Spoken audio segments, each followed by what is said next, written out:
Good afternoon po sa ating po lahat, sa mga nakikinig po sa ating pong FB Live at sa ating po nandito po sa church. Muli po, nandito po tayo para po bigyan pong papuri, pagsamba ang ating Panginoon. Kaya po tayo po tumayo at minsan po palakpakan pa po natin ang Panginoon dahil sa kanyang pagbutihan sa ating pong buhay, Panginoon. Sige po, magpuri po tayo. Ang Diyos ay ating papurihan, pasalamatan, bigyan po natin siya ng luwalhati sa lahat po ng oras. Amen? Sige po, Lord, salamat po, Panginoon. Kayo po'y dakila, kayo po'y tapat, kayo po'y makapangyarihan sa lahat, Panginoon. Kayo po ang aming manggagamot, Panginoon. Kayo ang aming Panginoon, tagapagligtas, Panginoon. Kayo po ang aming manunubos, Panginoon. Kayo po ang lahat po sa aming buhay. At maraming salamat, Panginoon. Dahil po sa inyo, Panginoon, nandito po kami, Panginoon, misa pa, Panginoon, para po magbigay ng papuri at pagsamba sa iyo, Panginoon. Hayaan niyo po, Panginoon, na patuloy niyo kaming gabayan ng iyong banal na Espiritu sa lahat po ng aming gagawin, Panginoon. Ikaw po siyang manguna. At Panginoon, wala pong laman na maluluwalhati, Panginoon, matataas. Ikaw lamang po aming Panginoong Jesus. At ang lahat ang magsabi ng Amen. Palakpakan natin ng Diyos. Yes. Amen. Patuloy po natin sambayin natin, Panginoon.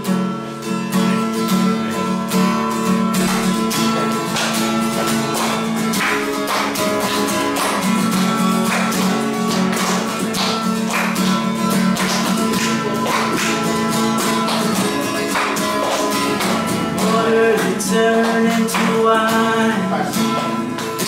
Open the eyes of the blind. There's no one like you. Walang katulad sa aming Ama. None like you. Into the darkness. Into the darkness you shine. Out of the ashes we rise. There's no one like you.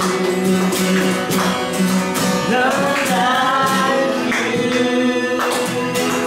Our God is greater, our God is stronger.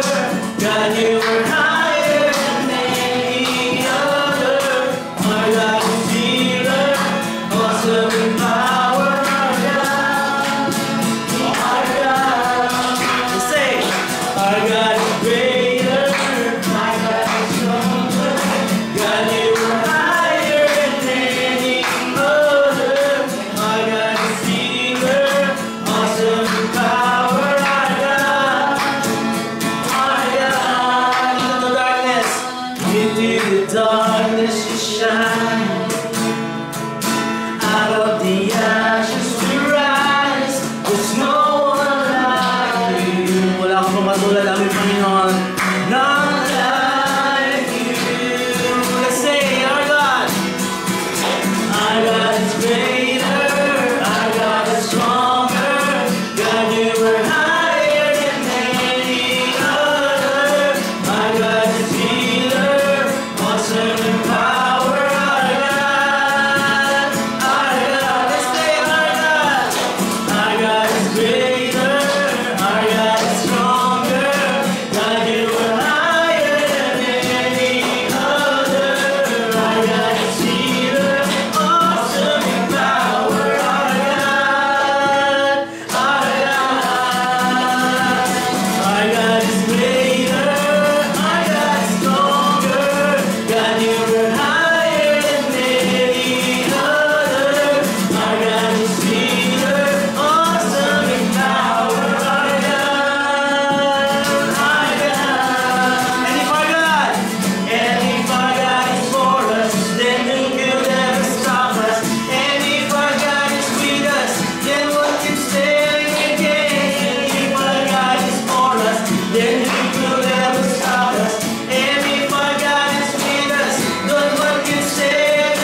pagsubok, mga problema, sabihin mo to sa Panginoon. Our God is greater, our God is stronger, God, you are higher than any other.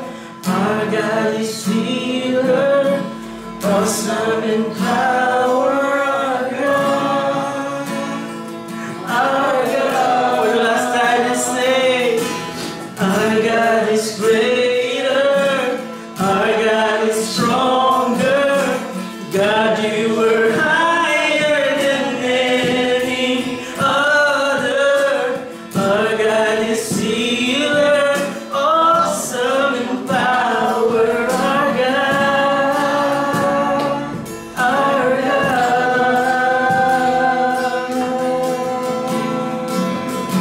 Yes, Lord, salamat Panginoon sa iyong banal na Espiritu. Salamat po Panginoon. Lord, binigay mo yung banal binigay mo yung anak na Panginoon si Jesus, Panginoon, para sa amin, Panginoon, para kami magtagumpay. Lord, salamat, salamat, salamat. Lord, wala akong ibang mapapupurihan, Panginoon. Wala akong ibang may tataas, Panginoon. Ikaw lang po, Panginoon. Sige po, wala pangan natin natin, Diyos. Lord, we give you all the praise. We give you all the honor. We give you all the exaltation, Panginoon, Lord. Lord, salamat, Panginoon. This we pray in the mighty name of Jesus. And everyone will say, Amen, Amen, Amen.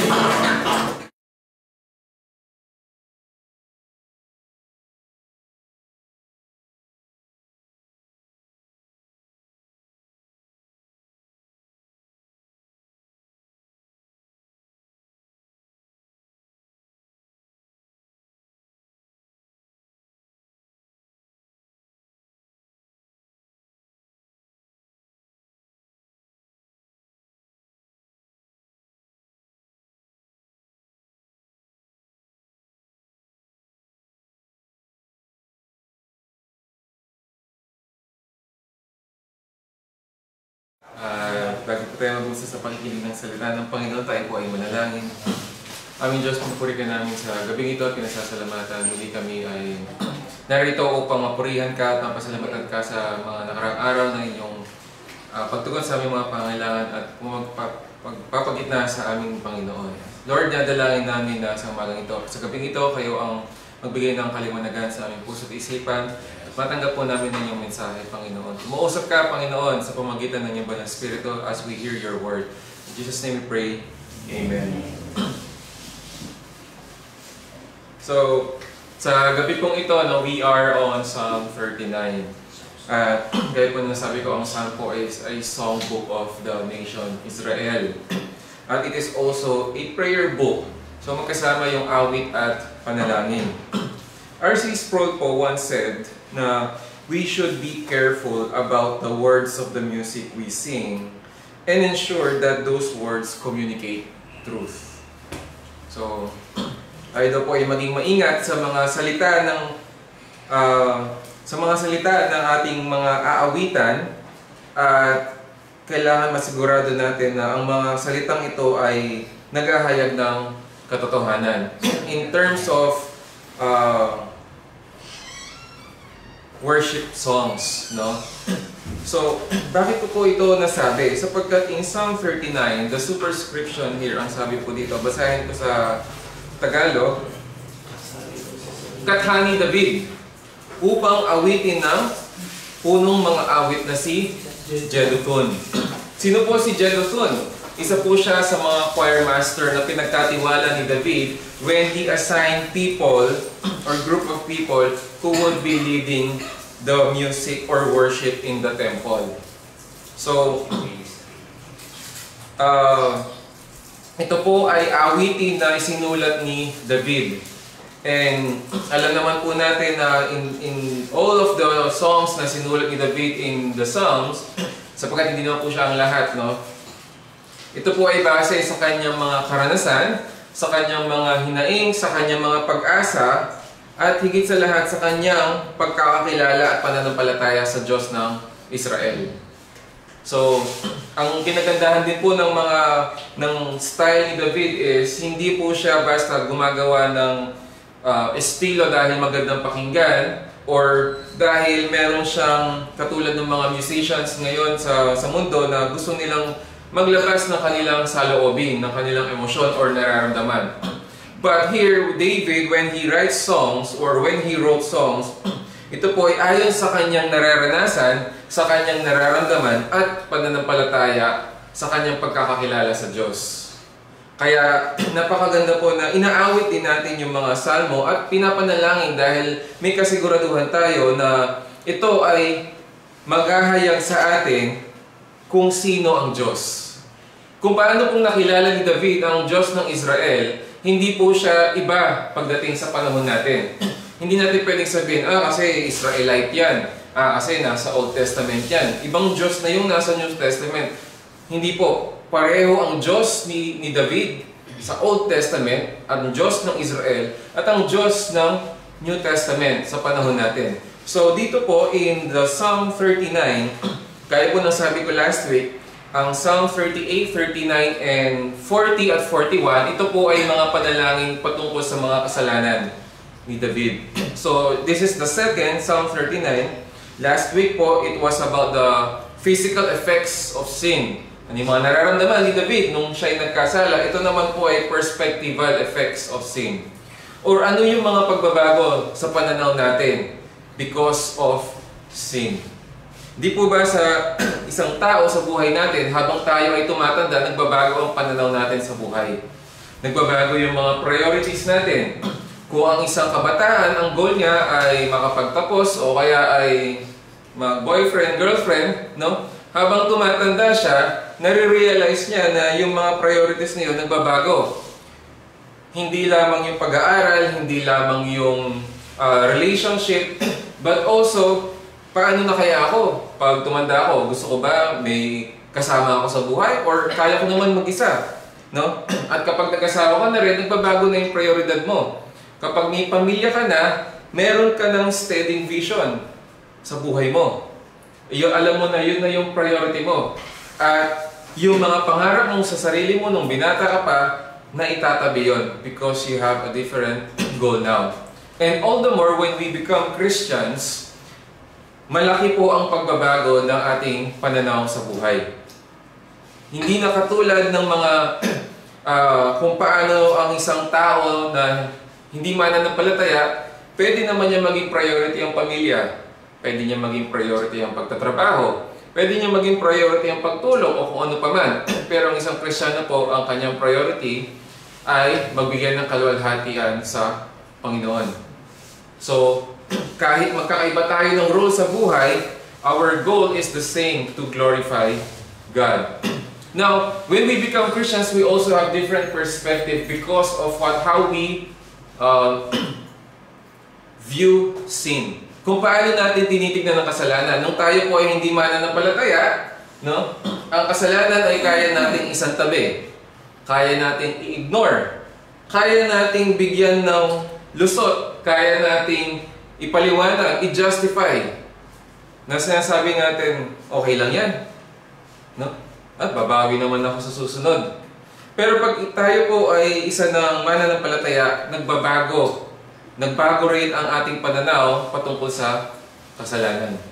And our view of sin also helps us, no? Kung paano natin titignan ang ating buhay. In Psalm 39 verses 1 to 3, nagbago rin po dito ang pananaw ni David kung paano niya tignan or pangalagaan ang kanyang dila. In verse 1, sabi niya, ang sabi ko sa sarili ko, sa gawain mag-iingat, at hindi ko hahayaang ang dila ko ay madulas upang hindi magkasala, ako'y di magsasalita, habang nakapalibot silang mga masasama. Yung first line po, di ba? Sa gawain mag-iingat. Pero on the second line, ang ginamit niya ay ang kanyang dila, ang kanyang bibig. So, ang pagsalita po ay hindi nalalayo sa pagkilos. Sabi ng Panginoong Jesus, out of the fullness of the heart, the mouth speaks. Ang sabi po ni Apostol Tiago in James 3, isa po ang pinakamahirap po kontrolin na bahagi ng katawan ng isang tao ay Yung katawan po ba natin pag bagong gising? O yung paa po ba natin, yung mga mata natin para dumilat sa umaga? Ano pinakamabigat? Ang dila, sabi ng Biblia. Bakit? Dahil ito po ay nakakapaglabas ng kung ano yung nasa loob. At kaya sinabi ng Panginoon, hindi yung pumapasok ang madumi, kundi yung lumalabas. And so David, knew this bago pa man po si Santiago. David knew this bago pa man po bumaba ang Panginoong Jesus sa lupa. Kaya sinabi niyang siya ay mag-iingat. Kailangan niya, kumbaga ito ay isang leon na kailangan niyang itain. Kumbaga ito ay isang tigre na kailangan niyang ikadena. In the other versions, imamazel, lalagyan niya ng takip yung kanyang bibig para hindi siya makapagsalita ng hindi maganda. Paano hindi maganda? Sabi dito, habang nakapalibot silang mga masasama. Isang bagay na makapagsabi ka ng masama sa mga taong mabubuti, ibang bagay din yung makapagsabi ka ng masama sa mga taong masasama. Kapag kaibigan o mahal mo sa buhay, nag-iingat ka. Ayaw mong makasakit ka dun sa tao. Alam mong, lalo na kung alam mo na sensitibo yung tao. Pinag-iisipan mong mabuti yung mga salita na lalabas sa'yo. Pinipili mong mabuti yung mga salita. Pero kapag mga kaaway mo, pinag-iisipan din po ba natin ng mabuti? Dahil dito, in Psalm 39, ang sinasabi po ni David is not just the general audience, not just the nation Israel. Ngunit sinabi niya, upang hindi magkasala, ako hindi magsasalita habang nakapalibot silang mga masasama. Di ba, pag yung mga nagdadrive po, madaling makapag nang di maganda, kung anong tatawagin natin sa kanila, kahit mali naman talaga sila. Di ba? Pero napakadali. Pero dito sabi ni David, pag-iingat ng kanyang dila sa palibot ng mga masasama. At dahil dito, sabi niya, ako'y sadyang nanahimik, verse 2. Wala akong sinasabi, hindi ako nagsalita maging tungkol sa mabuti. Ngunit, lalo pang lumubha, paghihirap ng sarili. Habang pinitigilan din po natin, hindi rin natin maiiwasang mapuno. Paano kaya ang gagawin natin? Sabi ng Panginoon sa James, kontrolin mo yung dila mo. Kaso yung dibdib mo kumuulo na. Lord, di ba kahit yung takore umuusok? Di ba kahit yung, anong tawag doon sa pampalambot ng pressure cooker? Kailangan pasingawin mo. Kung hindi sasabog yun, kailangan, hindi pwedeng, hindi mo pasisingawin kasi pag biglang bubuksan mo, sasabog yun. So, paano ang gagawin? So, ganito rin ang sinasabi ni David, kaya in verse 3, sabi niya, ako'y lubhang nabahala. Nangangamba ang puso ko. Habang aking iniisip, lalo akong nalilito. So may struggle. May struggle si David. Hindi siya dito na, ay hindi. Dahil magkakasala ako pag nagsalita ako. Kaya yan, kaya yan. Naging totoo po si David dito. Sabi niya, lalo akong nalilito habang pinag-iisipan ko. Punong-puno na siya. Nang di ako makatiis, ang sabi ko ay ganito. Now, before we proceed in verse 4, sino po ang kausap niya? Si Yahweh. Hindi niya po sinambit ang mga bagay nito doon sa mga masasama. Yung mga bagay na gusto niyang sabihin doon sa mga kaaway niya, hindi niya sinabi yan sa kanila. Inilabas niya pong lahat ito sa kanyang Panginoon. Kaya in verse 4 sabi niya, Yahweh, sana'y sabihin mo kung kailan mamamatay, kung gaano katagal pa kaya ako mabubuhay. Hindi niya po tinanong kung kailan mamamatay yung mga kaaway niya. No? Ang sabi niya, hanggang kailan ako mabubuhay? Bakit kaya? Verse 5. Ang damdam ko sa sarili, pinaikli mo ang buhay. Sa harap mo, ang buhay ko ay parang walang kabuluhan. So ito yung nararamdaman niya. Ang buhay ng bawat tao ay parang hanging dumaraan. Verse 6. Ang buhay ng isang tao ay parang anino nga lamang at maging ang gawa niya ay wala ring kasaysayan. Hindi batid ang kukuha ng tinipon niyang yaman. Teach me to number my days aright, that I may gain a heart of wisdom. Sabi ko po kanina, habang tumatanda tayo, nagbabago yung pananaw natin sa buhay. Kapag naging mananampalataya tayo, talagang iba yung magiging pagbabago sa pananaw natin sa buhay. Paano kung pagbabago yung mga bagay niyon? That we know that we will die. And that even if we die, this life is very maikli lamang.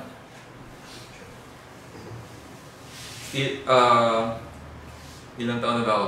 Ako po ay ako ay 36 na. No? Kung babalikan ko yung nakaraan, nung 20 years old ako, 16 years. Parang kailan lang nung college, nung high school. Tapos, kung i-compare mo yung sa lifespan at kung aabot sa average lifespan ng tao, 70, nasa kalahati na. So, hindi mo na tinatanong kung ilang taon ka na, tinatanong mo na ilang taon ka na lang. Mas lalo na yung mga nasa senior. Di ba? Yung pananaw is, hindi na ilang taon na ako, ilang taon na lang kaya. Kasi mas lumalapit, mas nagiging malaki yung katotohanan na ang buhay mo ay panandalian lamang. Kaya yun ang sinabi ni David. And he was asking for wisdom for him to be reminded na ang buhay ay sandali lamang. Ngayon, ang kanyang pananaw din, kapag siya ay nasa pagsubok. At ang pagsubok kong ito ay dahil sa kanyang pagkakasala. Kung ganoon, Panginoon, nasaan ba ang pag-asa? Kung maikli ang buhay, nasaan ang pag-asa? Siyempre po, ang tanong lang ito ay, we call this rhetorical. Alam na yung sagot na hindi pa kailangan tanungin. Sinabi niya, and he also answered, pag-asa ko ay nasa iyo, sa iyo ko nakikita. So sa atin po, habang tayo tumatanda rin, at habang tayo ay lumalapit, no, sa hangganan, ang pag-asa natin para mabuhay ay ang Panginoon. Sa New City Catechism po, meron po ba dito nakakaalala ng question number 1?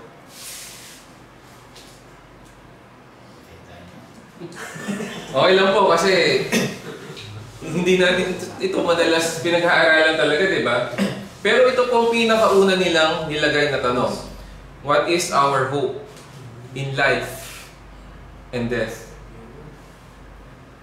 Anong pag-asa natin sa buhay at kamatayan? Or sino? Ang sagot po ay na tayo ay hindi na pagmamay-ari ng ating sarili. Tayo ay pagmamay-ari na ni Kristo.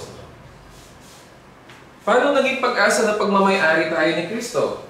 Dahil tayo po ay nasa Panginoon na siya ang nangangalaga sa atin at dahil ang Panginoon natin ay nabuhay muli, sinabi niya na tayo rin ay mabubuhay muli. Our hope in life and death is that after death, there is life.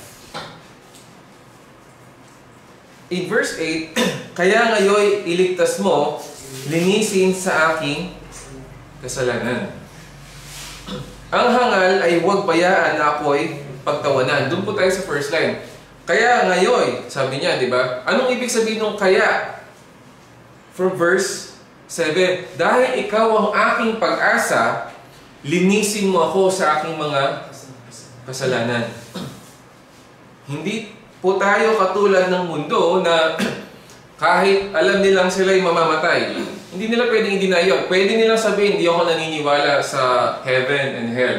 Hindi ako naniniwala sa afterlife. Pag namatay ka na, yun, wala na. Sige. Pero hindi po nila pwedeng i-deny na sila ay mamamatay. At dahil doon, sila ay magpapakasasa sa mundong ito. Dahil hanggang doon na lang yung buhay nila. Hanggang doon na lang, kaya sa verse 6 kanina, yung ipon na ipon nilang yaman, di naman nila sigurado kung kanino mapapamana yun eh. Minsan nga, kahit buhay pa sila, nag-aaway-aaway mga magkakapatid sa mana. So, tayo pong mga mananampalataya,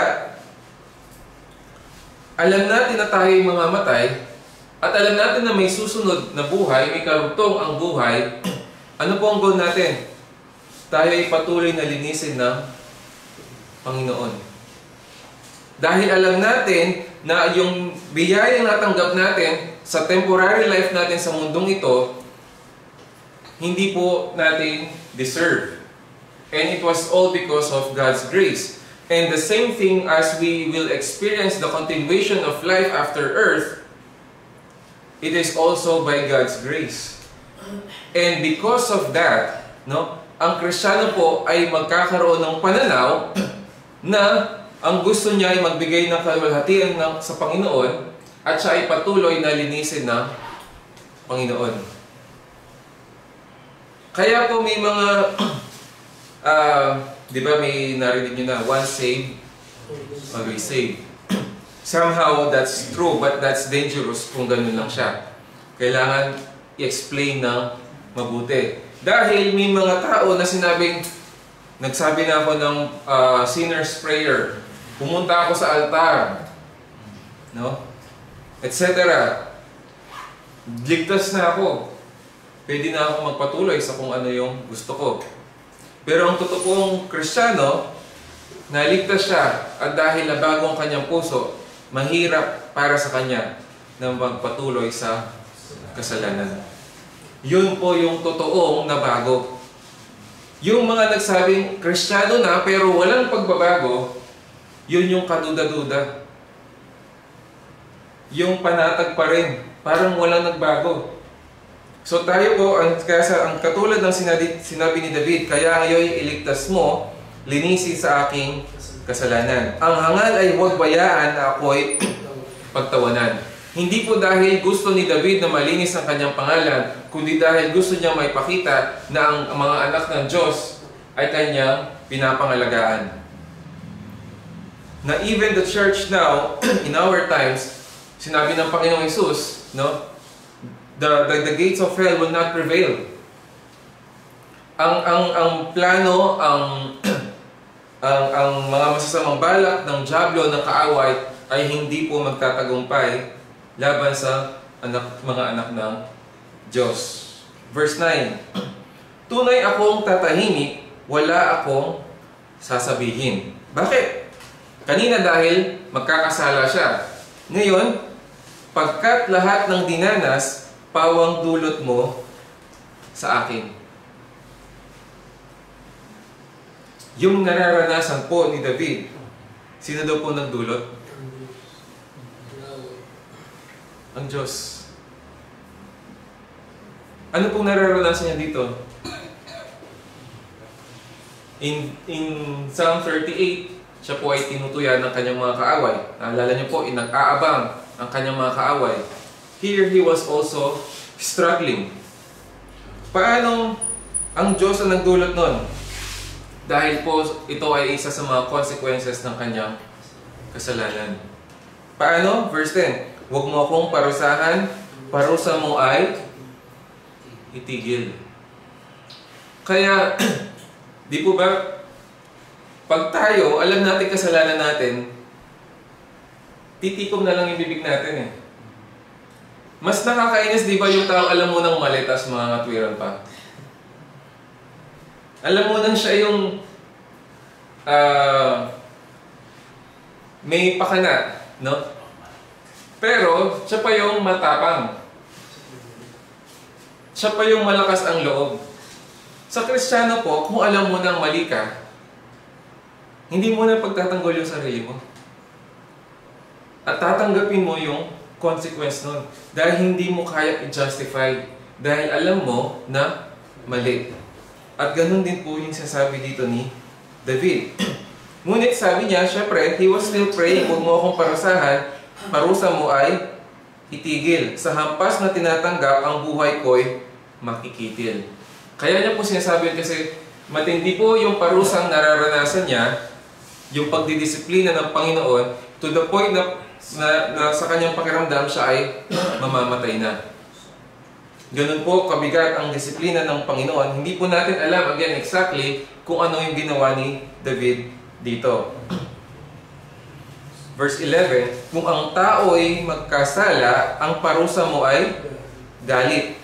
Parang isang gamo-gamong pinatay ang iniibig. Tunay na ang isang tao ay hangin lamang ang kaparis.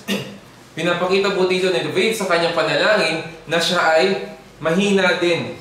Na siya ay marupok din.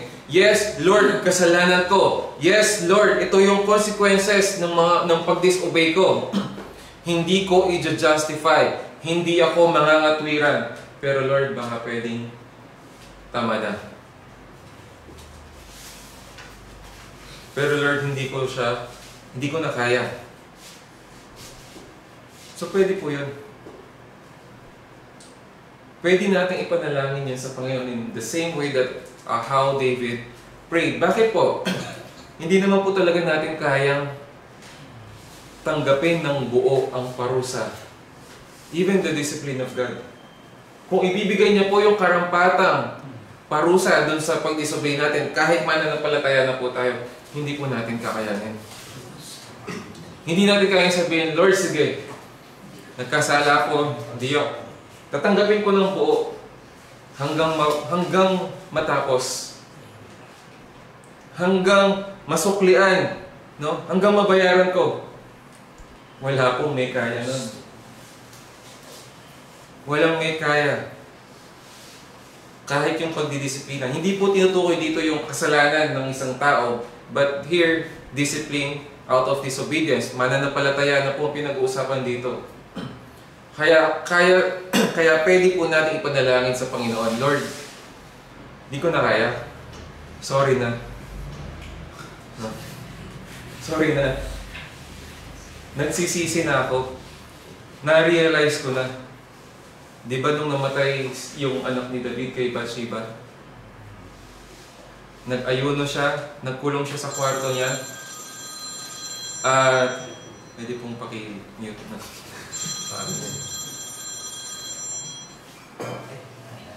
At nung namatay na, no? Ano nang ginawa niya? Tapos na. Tinanggap na niya. Wala na siyang magagawa. So, in verse 12 and 13, ito po yung closing ng kanyang panalangin.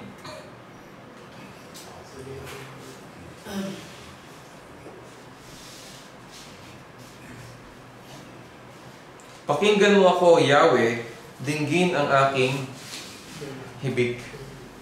Sa daing ko't panalangin, huwag ka sanang manahimik. Sa iyong piling ay dayuhan, ako'y hindi magtatagal, at tulad ng ninuno ko, sa daigdig ay lilisan. Pakinggan mo ang aking panalangin. Ano yung panalangin niyang yon? Lord, okay na, tama na. Hindi ko na kaya. At kung paano binanggit niya po kanina na ang buhay ay maikli lamang, ang buhay niya rin po dito sa mundong ito ay parang isang estranghero. We are all strangers or sojourners sa mundong ito. Hindi po tayo citizen.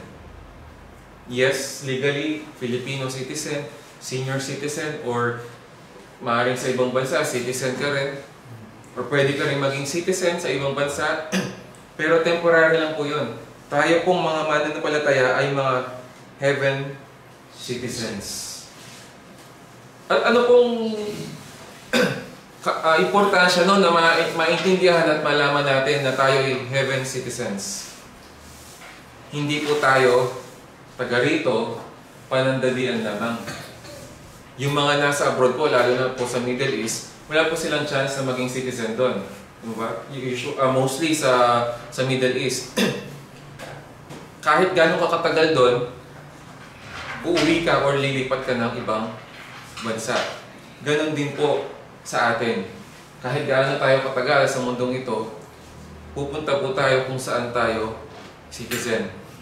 At ano po ang kinaganda doon? Mas maganda yung uuwian natin. In verse 13, sa ganitong kalagayan, huwag na akong kagalitan. So nandun pa rin po yung pakiusap ni David upang muling makalasap kahit konting kasiyahan bago man lang mamayapat makalimutan ng lahat. So pwede po kasing tapusin na ng Diyos ang buhay ni David, no? Pero ang panalangin ni David, huwag sana na mamatay siya na yung huling buntong chapter ng buhay niya is he was experiencing discipline. Gusto niya na, Lord, kung kukunin mo na ako, pwede bang hindi ito yung last chapter ng buhay ko? May mga ganun po, di ba?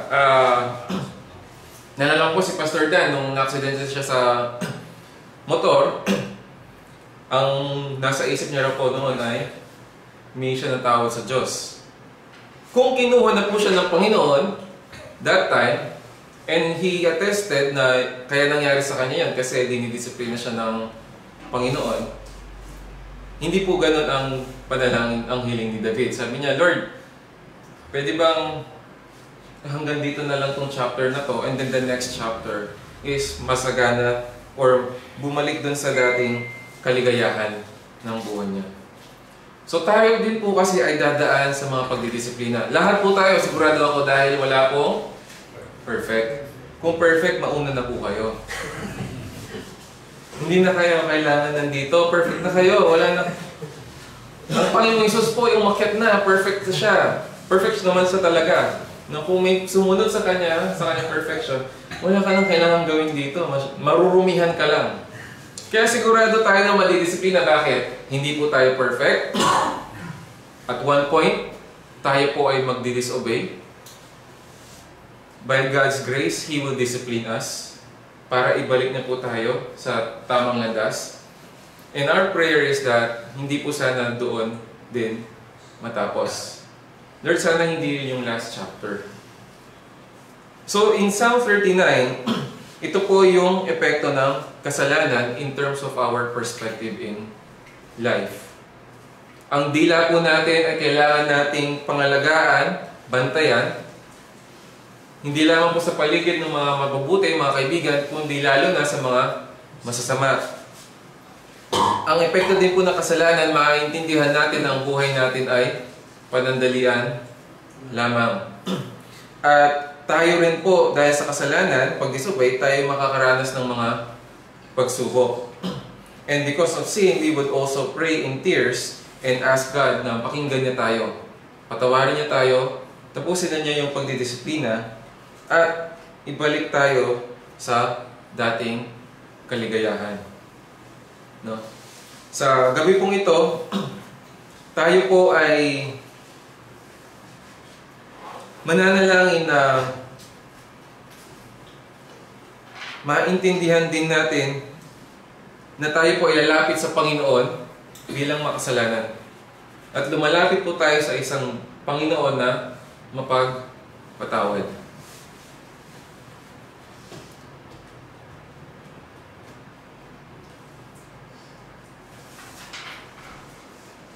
Gaya po nung sa superscript kanina, katha ni David upang awitin ng punong mga awit na si Jeduthun. So ito pong panalangin ni David ay pinapaawit din niya sa mga Israeli, sa mga Israelita. So yung karanasan ni David is not just unique for him. He was also encouraging his people to do the same. Kaya nga po sinabi ko kanina, pwede rin po natin ipanalangin ito. Kasi ipinaawit ni David sa mga Israelita. Hindi po para makilala siya. Hindi po para malaman nila yung biography ni David, but because David knew his God and he wanted his people to know his God the same way he did. Kaya tayo po pag tuwing mananalangin, importante po na kilala natin ang Diyos. Na siya po ay banal, tayo ay makasalanan. Na siya po ay mapagmahal at mapagpatawad at hinihintay niya po tayong lumapit. So kung ano man po ang ating mga nararanasan, again, it may be because of trials to strengthen our faith, or maybe because consequence of our disobedience, lalapit pa rin po tayo sa Panginoon. Tayo po'y manalangin. Aming Diyos, minupuri ka namin sa gabing ito at pinasasalamatan. Salamat muli sa buhay ni David. Salamat at naisulat ito at inawit ng mga Israelita. At ito ay isang example din, Panginoon, sa buhay namin hanggang ngayon. Lord, kami ay nagpapasalamat sa inyong mga salita at sa inyong banal na Espiritu na nagbigay ng kaliwanagan. Lord, nadalangin namin na kami lumalapit sa inyo because we know we do not deserve, but you are willingly giving us what we don't deserve. Father, we pray na patawarin niyo po kami sa aming mga kasalanan. At kung ito man po ay sa mga kasama namin, mga pagsubok or consequence, Panginoon, Lord, alam niyo po na hindi namin kakayanin na tanggapin ng buong buo. At huwag niyo pong hayaan na maisaldak po kami, na mapabayaan po kami, Panginoon, na hanggang maramdaman namin na ikamamatay namin ang mga pagsubok na ito. Lord, nadalangin namin na i-remind niyo kami lagi sa ikli ng buhay at maintindihan po namin kung ano ang mga priority namin sa mundong ito. Ito ang aming dalangin sa pangalan ni Jesus. Amen.